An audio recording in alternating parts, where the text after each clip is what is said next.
Lakini kwa sasa wapo wasanii.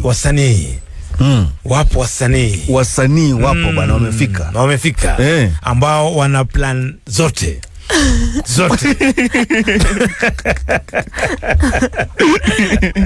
Wana mikakati yote, lakini si kama ya mwalimu Juma.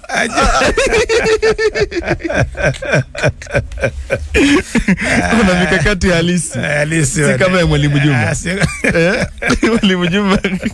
Naam, kwa hiyo msikilizaji, ningependa hasa tuwakaribisha hawa wasanii wetu. Najua nina producer alikuwa amepanga nyimbo zao kwenye mtambo. Naam.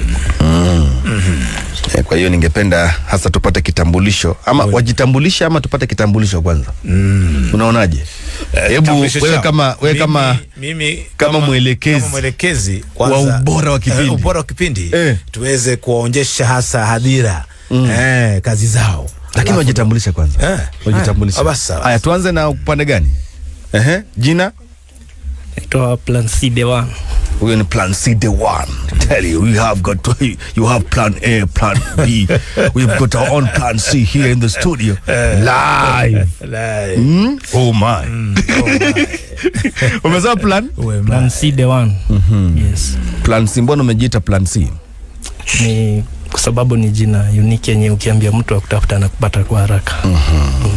Plan C. Sasa mtaifa amesema atajiita Plan F. Ili wakija wajipatie Plan D sijui nini na nini. Yeye yupo kwenye upeo wa juu zaidi. Ama Plan M.